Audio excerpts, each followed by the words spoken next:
All right, got Bill Nick coming from the car once again with a hot take on the Bill Cosby sentencing. So here's the recap of what's basically going on. Bill Cosby was proven guilty on 3 counts of sex assault. The total penalty is 30 years because for each count, there's a maximum 10-year penalty. So if they were to run the sentence consecutively, which means one after the other, there'd be a total of 30 years that he could be sentenced to. However, it's also important to note that if they run the sentence concurrently, then basically each 10-year term will be at the exact same time, so there'll be a max of 10 years if they run it concurrently. There's still some debate as to what's going to actually happen. We don't know because technically in Pennsylvania, a judge, from the point that somebody is proven guilty, they have 100 days to go ahead and sentence them. Basically, if Bill Cosby wanted to travel, they made a stipulation or a condition that he'd have to have a GPS monitoring unit. Also, they decided to go ahead and take away his passport so that he couldn't, just fly to another country that has like a favorable extradition treaty or just no extradition treaty with the United States at all. So that's the rundown, but here's my hot take, and as a bail bondsman, and I'm sure prosecutors will agree with this as well, basically the travesty that occurs far too often is when somebody is proven guilty of something, if sentencing is like 30 days out or 90 days out, or in this case, it could be a maximum of 100 days out, that's just too long of a time and it's too wide of a gap to leave a door ajar for somebody to start getting ideas of how they're going to leave the jurisdiction before they actually go ahead and serve their sentence. It's a really terrible thing to think about, but just because you've been proven guilty, that in and of itself is incomplete. You have to actually not just be proven guilty, but then also serve a penalty. That's just the basics of how our legal system works. But unfortunately, far too often, in my opinion, people get sentenced like 3 months after they've been like proven guilty, and that just doesn't make any sense. So basically, I'm just gonna tell you from my experience what's happened in my career and how we should change things in my opinion. First of all, I think a verdict and sentencing needs to occur at the exact same hearing. Spacing it out for any amount of time is just not a good idea because that leaves too much of an opportunity for somebody to just not actually report to sentencing. It is possible and it is very common for the verdict and sentencing to happen the exact same day. I've had lots of clients, I'm of course Scott Bill Nick, bail bondsman. I've had lots of clients, even clients that are going to appeal the case. I've had lots of clients, once they're proven guilty, they get taken in forthwith, which is just a legal term, meaning they get taken into custody right then and there at that moment, or forthwith. And if you want to appeal, you go ahead and appeal from in custody. If you want to go ahead and argue sentencing and all that, well, that's where the issue kind of gets complicated. A lot of times there's a gap between the verdict and the sentence because people have to do like a pre-sentencing report. They might qualify for probation in some situations, and you got to go ahead and give a probation officer time to go ahead and create a report. Or I've seen attorneys advocate for their clients and say, oh, we need an extra week before sentencing or whatever the amount of time is because the defendant needs to get their affairs in order. Now, some of these are legitimate, and there are certain cases where I think, okay, it doesn't really matter. You could give somebody 2 or 3 weeks or 3 months to go ahead and actually get their affairs in order, do the pre-sentencing report, all that stuff, and see if they qualify for maybe probation. Totally understand that. But the caveat here is we have somebody that's gonna serve a minimum, well, at least the sentences. We could get into how much of a sentence they actually served later in another video, but for now, we're gonna take it at the face value of the sentence. It could be 10 years or it could be 30 years. That's where we're at this point. If somebody's about to go in for 10 years, I'm sorry. They need to be taken in right then and there. Giving somebody all this time to, one, make arrangements to leave is just poor policy. Unfortunately, a lot of the safeguards that the court imposes to sort of make sure that somebody doesn't leave the jurisdiction, in my opinion, it's just sort of like a placebo effect. It's just like a false sense of security. The reason being is, if somebody, especially with the resources of Bill Cosby, wants to go ahead and just leave the jurisdiction, guess what? Your GPS monitoring unit could easily be disabled, and that's that. That's that. There's nothing more to the story. They just disable it, or they cut it off or whatever, and they're gone. That's really the definition of a false sense of security, because of course somebody could do that.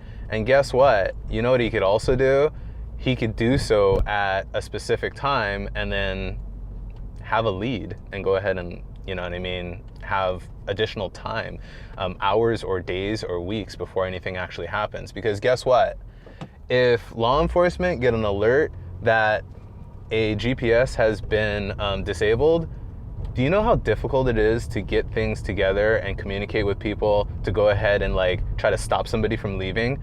They've disabled a GPS monitoring unit, so you only have a read on their last location. Somebody could easily just leave somewhere, you have their last location, and they're gone. You're still on the hunt trying to find somebody. So it's a complete false sense of security to think, oh, the GPS monitoring device is gonna make everything all right. It's a level of security, but in my experiences, I've seen people just disable them, and then they leave, and then that's that. So I don't think it's a very prudent safeguard to make sure that somebody goes ahead and reports for whatever it is. The second thing is, the court took Bill Cosby's passport. That's a good gesture, that's a good move. Make sure he can't go international, but I'll tell you what, man, it is not very hard to just request from a consulate a replacement passport. And because Bill Cosby is Bill Cosby, it's probably harder for him. However, don't underestimate how easy it is for somebody who's not super famous to just go ahead and get another passport. And if you're a foreign national, the exact reason why you'd want to make sure you take away a passport of some sort, guess what? You could just go to your country's consulate, get another passport, and unfortunately, your country's consulate is going to be looking out for you.